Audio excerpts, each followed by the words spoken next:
Good morning बच्चों, I am Sanjay Bhatnagar this side and I welcome you to my channel Economics by Sanjay Bhatnagar.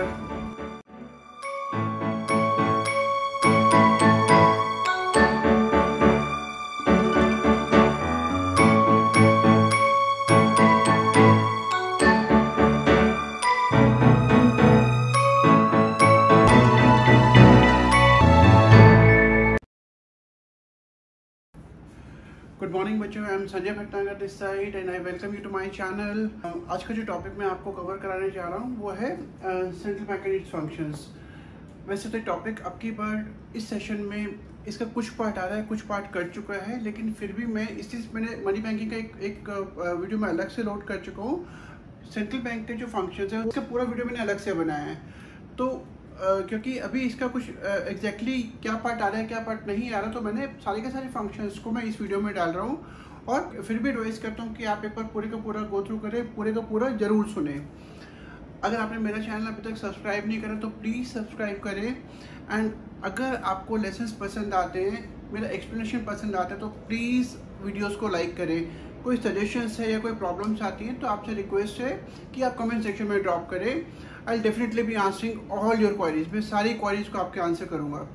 Chapter शुरू करते हैं। तो सबसे पहला जो इसका है definition, central bank is an apex body that controls, operates, regulates and directs the entire banking and monetary structure of the country.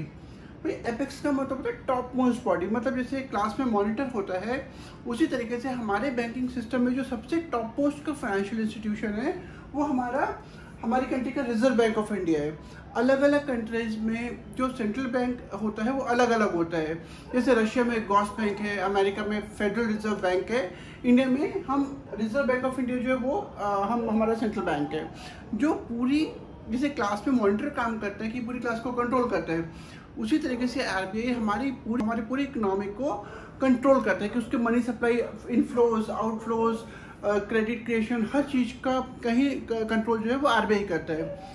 तो अब हम इसकी डेफिनेशन को ध्यान से देखते हैं। एपेक्स का मतलब टॉप मोस्ट, दैट कंट्रोल्स, मैं आपको बता चुका हूँ, पूरी मनी सप्लाई को कंट्रोल करना, इनफ्लोज आउटफ्लो हर चीज़ को कंट्रोल करना। ऑपरेट्स, भाई लेंडिंग, बोरोइंग, गवर्नमेंट को असिस्ट करना, पॉलिसी मेकिंग, इस तरीके से बहुत सारे काम हैं जो सेंट्रल बैंक करता है, जो अभी हम आगे डिटेल में करेंगे। रेगुलेट्स, मतलब अगर आउटफ्लोज हो रहे हैं तो ज़्यादा क्यों हो रहे हैं, इनफ्लोज है तो हमेशा इकोनॉमी को ध्यान रखना पड़ता है कि जो इनफ्लोज जो अंदर आ रहे हैं और जो आउटफ्लो से बाहर जा रहे हैं वो बैलेंस होना चाहिए। अगर हमारी इकोनॉमी से बहुत सारा पैसा आउटफ्लो कर जाएगा तो it's going to create problem for us, हमारी इकोनॉमी को बहुत प्रॉब्लम हो जाएगी।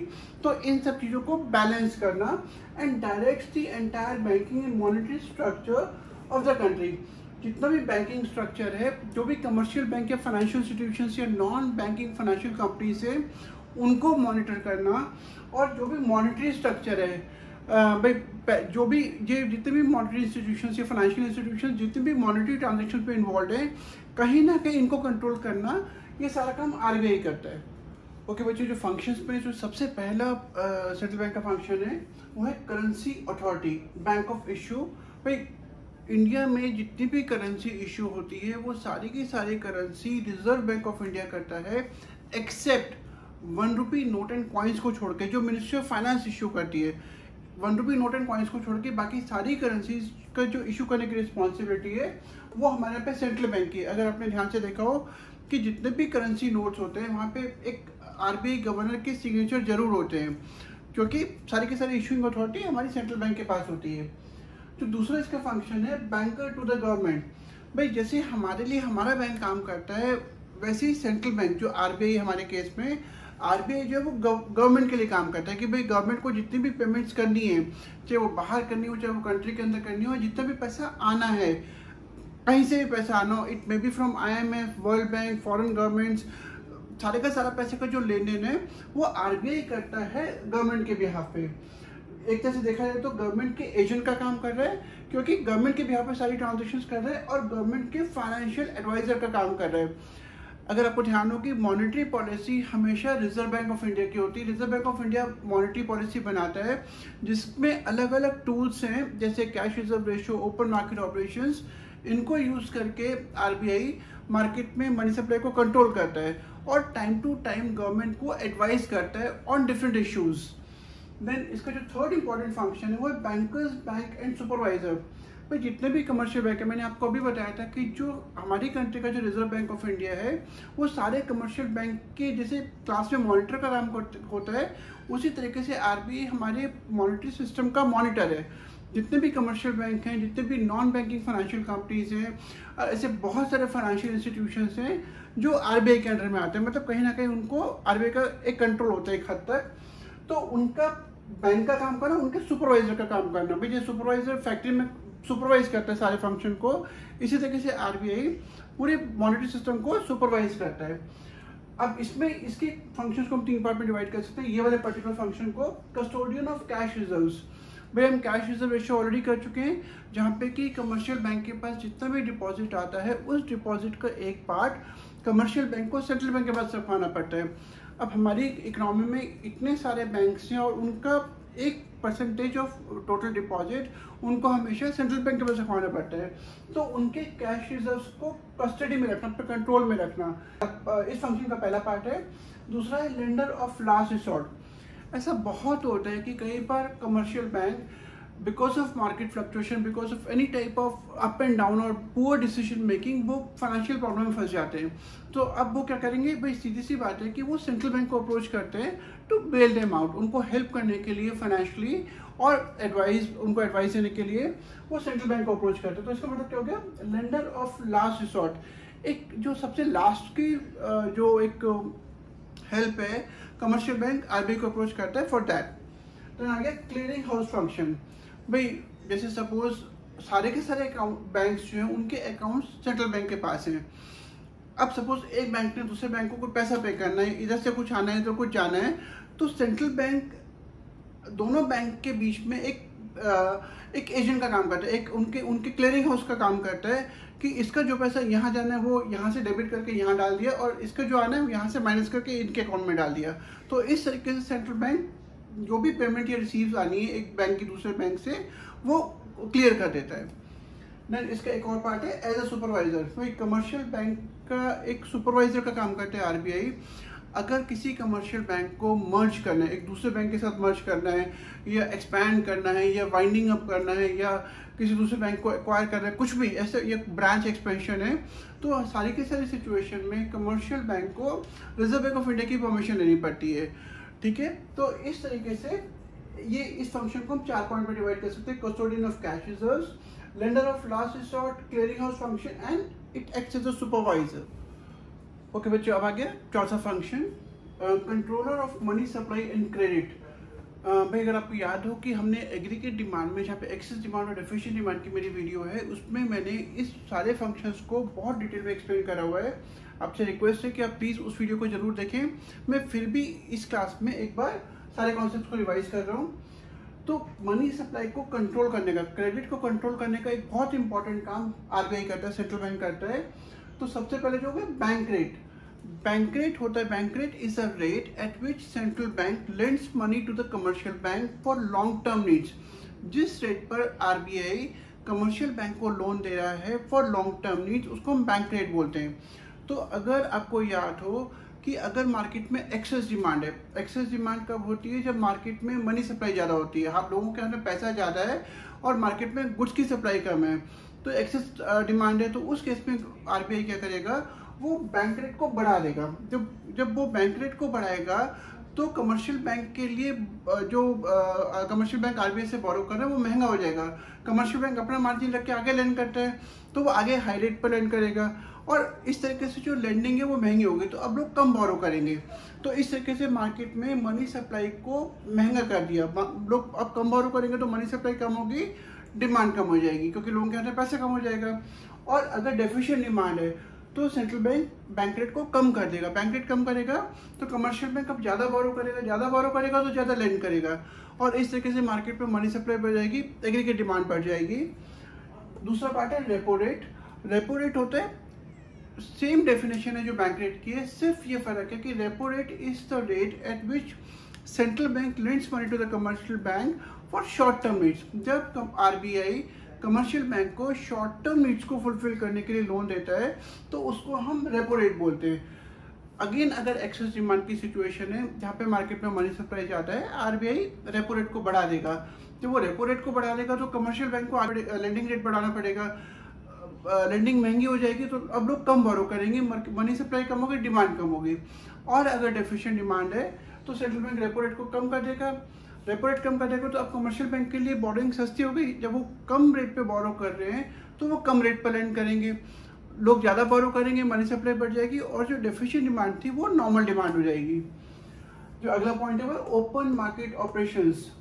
भाई आरबीआई मार्केट में सिक्योरिटीज़ को, सिक्योरिटी मतलब फाइनेंशियल डॉक्यूमेंट्स, फाइनेंशियल बॉन्ड्स वगैरह, उनको खरीदकर और बेचकर मार्केट में मनी सप्लाई को कंट्रोल करता है। सपोज मार्केट में मनी सप्लाई ज़्यादा है, एक्सेस डिमांड है, इन्फ्लेशन हो रहा है, तो आरबीआई क्या करेगा, वो मार्केट में सिक्योरिटीज़ को बेचेगा।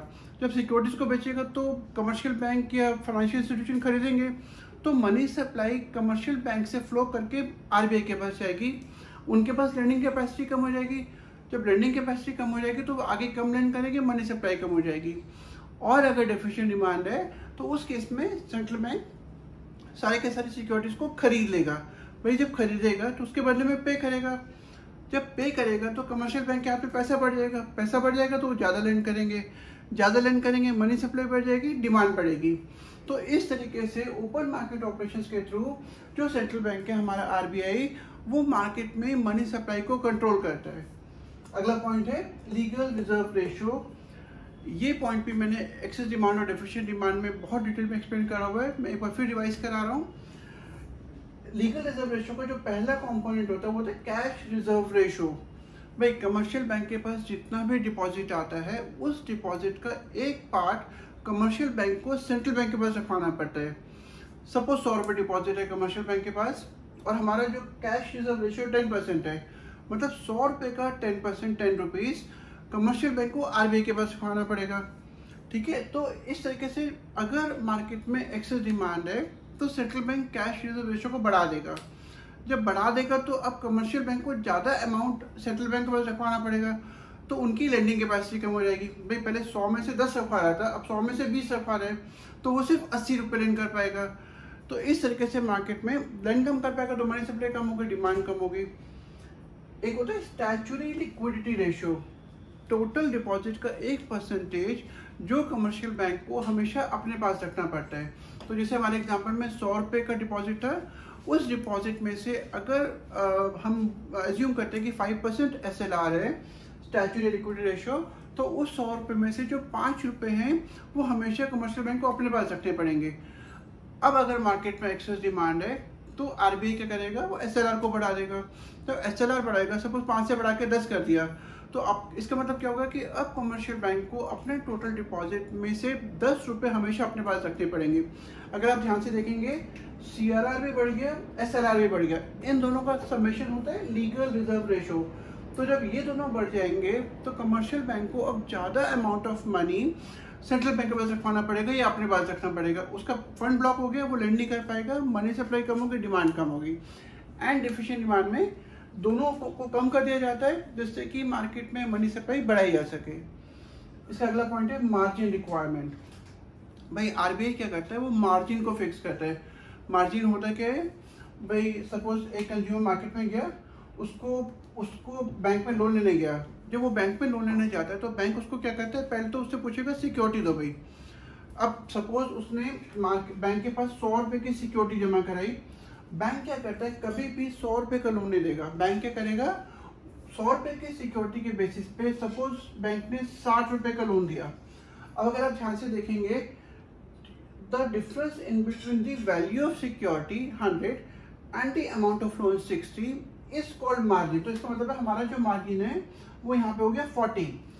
बैंक कभी भी पूरे के पूरे अमाउंट का लोन नहीं देता, वो जो भी सिक्योरिटी की वैल्यू है उससे हमेशा कम वैल्यू का लोन देगा। तो 60 का लोन दिया तो जो डिफरेंस है वो 40 हमारा मार्जिन हो गया। अब अगर एक्सेस डिमांड है तो आरबीआई ने क्या करा, सपोज मार्जिन को बढ़ा के 60 कर दिया। जब 60 कर दिया तो इसका मतलब है बैंक सिर्फ अब 40 रुपये का लोन दे सकता है अगेंस्ट सिक्योरिटी ऑफ 100 रुपीज़। मतलब अगर बोरोवर को लोन चाहिए तो उसको अगर 100 रुपये की सिक्योरिटी रखवाता है तो उसको सिर्फ 40 रुपये का लोन मिलेगा। मतलब उसके लिए बोरिंग महंगी हो गई, वो कम बोरो करेगा। क्योंकि उसको उतना फ़ायदा नहीं दिखाई दे रहा जितना कि पहले दिखाई दे रहा था। और इस तरीके से मनी सप्लाई कम हो जाएगी, डिमांड कम हो जाएगी। बच्चों, मैंने ऑलरेडी सारे के सारे topics excess demand, deficient demand में डिटेल में डिस्कस कर रहे हैं, एक्सेप्ट सेंट्रल बैंक के जो शुरू के 3-4 फंक्शंस उनको छोड़ के। आपसे रिक्वेस्ट है कि आप प्लीज़ उस वीडियो को ज़रूर गो थ्रू करें। अगर ये वीडियो पसंद आता है तो प्लीज़ लाइक करें, कमेंट करें। प्रॉब्लम आती है तो I definitely be dealing with them, and please share it with your friends. Thank you.